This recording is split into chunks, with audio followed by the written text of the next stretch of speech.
यार एफडी के ब्याज दरों पे अलग से वीडियो बनाने की क्या जरूरत है? मतलब सारे बैंक में जाके सारे इंटरेस्ट रेट की तुलना कर लो और जो बढ़िया लगे उसकी एफडी बना दो, है ना? इतना ही आसान है ना।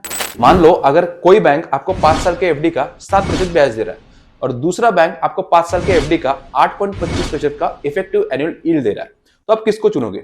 जाहिर सी बात है दूसरे बैंक को, क्योंकि 8.25% 7% से कभी भी बेहतर है ना? लेकिन ऐसा करके आप गलत निर्णय लोगे। अगर आपने ठीक से सुना हो तो मैंने कहा था कि पहला बैंक आपको 7% का ब्याज दर दे रहा है और दूसरा बैंक आपको 8.25% का इफेक्टिव एनुअल यील्ड दे रहा है। अब इफेक्टिव एनुअल यील्ड और ब्याज ये दोनों अलग अलग है और इसको बनाया इसलिए गया है ताकि आप जैसे और मेरे जैसे कस्टमर्स को गुमराह किया जा सके। अगर सच बताऊं तो ये 7% का ब्याज आपके 8.25% के इफेक्टिव एनुअल यील्ड से कभी भी बेहतर है। लेकिन मुझे लगता है कि आप फिर से कंफ्यूज हो चुके हो, तो चलिए मैं आपको ठीक से समझाता हूं। अब मान लीजिए कि आपने 5 साल की एफडी कर ली 7% पे, तो आप 5 साल में जो ब्याज कमाओगे वो होगा 41,478 रुपए, यानी कि हर साल आप 8,295 का ब्याज कमा रहे हो।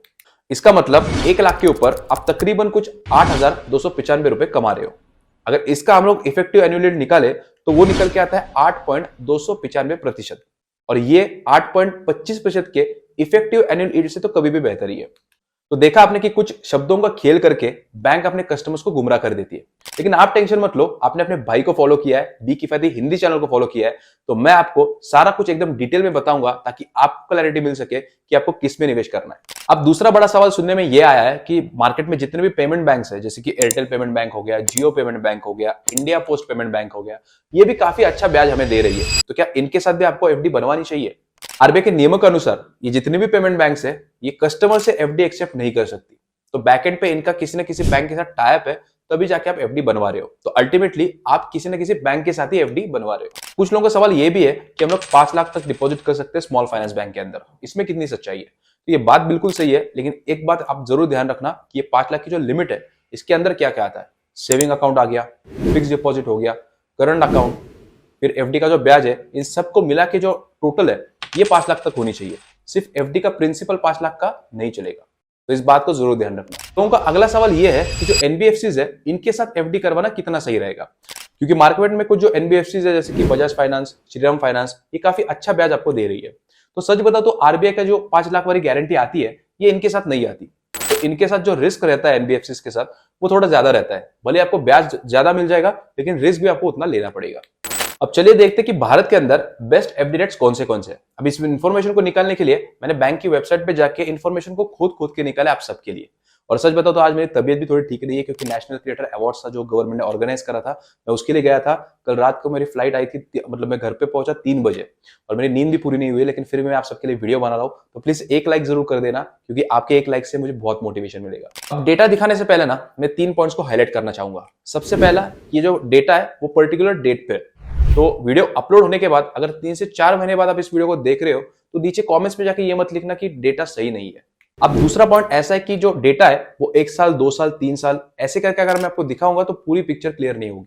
ऐसा इसलिए क्योंकि जो पर्टिकुलर बैंक्स होते हैं इनका जो रेट होता है वो एक बकेट के अंदर वो अच्छा रेट देती है आपको। फॉर एग्जांपल जो डीसीबी बैंक है वो 25 से 26 महीने की जो बकेट है इसके अंदर आपको काफी अच्छा रेट देती है। दूसरा अगर बात करें आईडीएफसी बैंक की, तो वो आपको 549 दिनों से लेकर 2 जो बकेट है इसके अंदर आपको काफी अच्छा रेट देती है। इस वीडियो में मैं आपको बताऊंगा कि कितना अच्छा रेट आपको मिल रहा है और कौन सी बकेट में मिल रहा है। तीसरा पॉइंट ये है कि इस डेटा में आपको सारे बैंक्स नहीं दिखेंगे। दरअसल जो बड़े बड़े बैंक्स हैं जैसे कि एचडीएफसी, एसबीआई, आईसीआईसीआई, ये भी नहीं दिखेंगे क्योंकि जो बड़े बैंक्स होते हैं इनके रेट्स इतने अच्छे नहीं होते। तो चलिए देखते हैं कि अलग अलग बैंक्स के बेस्ट रेट्स क्या है और कौन सी बकेट के अंदर है। जैसे कि आप देख पा रहे हो कि सबसे अच्छा रेट आपको मिल रहा है यूनिटी स्मॉल फाइनेंस के अंदर, जो कि है 9% का। अब ये जो इसका जो बकेट है वो है 1001 दिनों का, और अगर आप सीनियर सिटीजन हो तो आपको 0.50% का एक्स्ट्रा ब्याज मिलेगा, यानी कि कुल मिला के आपको मिलेगा 9.50% का। बाकी दूसरा देखें तो यहाँ पर दिख रहा है सूर्योदय और फिनकेयर, इनमें आपको तकरीबन कुछ 8.6% के आसपास ब्याज मिल रहा है। और अगर बात करें सूर्योदय की बकेट की तो 2 साल 2 दिनों की बकेट है, और अगर बात करें फिनकेयर की तो 750 दिनों की बकेट में आपको इतना ब्याज मिल रहा है। अब जो स्क्रीन के ऊपर आपको लिस्ट दिख रही है इसकी मदद से आप बेस्ट इंटरेस्ट रेट निकाल सकते हो किसी भी बैंक का। बस आपको वीडियो को पॉज करना है और एक स्क्रीनशॉट ले लेना है, और फिर आपको जब भी समय मिले इसको ठीक से एनालाइज आप कर सकते हो। अगर बात करें 1 साल की बकेट में तो आपको जो ब्याज मिल रहा है वो है सबसे ज्यादा 8.50% का, और वो दे रहा है जना स्मॉल फाइनेंस बैंक। उसके बाद आता है 8.25% का ब्याज जो कि आपको उज्जीवन बैंक दे रहा है, और उसके बाद है इक्विटास बैंक जो कि आपको 8.20% का ब्याज दे रहा है। अब अगर बात करें बड़े बैंक की, जैसे कि Punjab national bank, bank of Baroda, तो वो आपको 6.7 से लेकर 6.8% के बीच में ब्याज दे रही है। इसका मतलब छोटे और बड़े बैंक के बीच में काफी ज्यादा गैप है। 3 साल वाली बकेट की अगर बात करें तो सूर्योदय आपको 8.60% का ब्याज दे रहा है। उसके बाद उत्कर्ष बैंक आपको 8.50% का ब्याज दे रहा है और उसके बाद जो फिनकेयर है वो आपको 8.11% का ब्याज दे रहा है। बात करें अगर बड़े बैंक की, जैसे कि Punjab national bank, bank of Baroda, तो वो यहाँ पर भी पीछे है। अगर बात करें स्मॉल फाइनेंस बैंक और बड़े बैंक के बीच में गैप कितना है, तो वो है 1.5% का, जो कि छोटा गैप नहीं है। अब यहाँ पर मैं फिर से आपको कहूंगा कि आप जितने भी टेबल्स में आपको स्क्रीन के ऊपर दिखा रहा हूं उसको स्क्रीनशॉट जरूर लेना और जब भी आपको समय मिले तो इस टेबल को एनालाइज जरूर करना। तो चलिए अब देखते हैं कि 5 साल वाली बकेट का क्या सीन है। अब यहाँ पर एक इंटरेस्टिंग बात ऐसे निकल के आई है कि जो 5 साल वाली बकेट है उससे ज्यादा ब्याज आपको 3 साल वाली बकेट दे रही है। 5 साल वाली बकेट में आपको जो मैक्सिमम ब्याज मिल रहा है वो है 8.25% का और वो दे रहा है आपको सूर्योदय स्मॉल फाइनेंस। 3 साल वाली बकेट में सूर्योदय फाइनेंस जो आपको ब्याज दे रहा था वो था 8.60% का। अगर बात करें बड़े बैंक्स की, जैसे कि Punjab national bank, bank of Baroda, तो इनका भी जो ब्याज दर है वो 5 साल वाली बकेट में 0.5 से लेकर 0.60% कमी है। तो अब आता है वीडियो का लास्ट पार्ट, जो कि सबसे इंपॉर्टेंट है, जिसके कारण मैं आपको बताऊंगा कि आप अपने एफडी से ज्यादा ब्याज कैसे कमा सकते हो और इस टेक्निक को बोलते हैं एफडी लैडरिंग।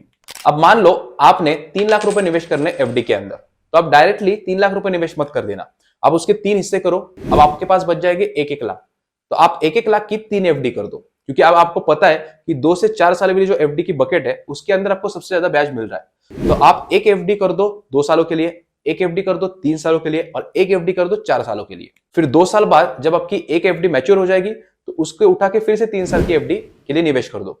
फिर तीसरे साल और एक एफडी आपकी मैच्योर हो जाएगी, उसको उठा के फिर से निवेश कर दो। सेम आपको तीसरे के साथ भी करना है। अब इससे होगा क्या, आपकी एफडी की एक लैडर बन जाएगी और भविष्य में जितने भी उतार चढ़ाव होंगे ब्याज दरों में उससे आप बच जाओगे और जो करंट मार्केट का फायदा है वो भी आप ले सकते हो और ऊपर से आपके पास हर साल लिक्विडिटी भी आती रहेगी। अब इस स्ट्रैटेजी को अगर आपको डेप्थ में जानना है और ऐसे आपको और टिप्स चाहिए तो आप हमारी कम्युनिटी को ज्वाइन कर सकते हो bkifaiti.co, जिसकी लिंक आपको डिस्क्रिप्शन में मिल जाएगी। टोटली फ्री है ज्वाइन करना, आपका जो नॉलेज है वो काफी ज्यादा बढ़ जाएगा क्योंकि काफी सारे एक्सपर्ट्स इसके अंदर है। तो अगर ज्वाइन करना हो तो लिंक डिस्क्रिप्शन में जाके ज्वाइन जरूर करना और वीडियो पसंद आया तो वीडियो को अपने दोस्तों के साथ शेयर जरूर करना और लाइक करना मत भूलना और अगर नए हो चैनल पे तो सब्सक्राइब करना भी मत भूलना।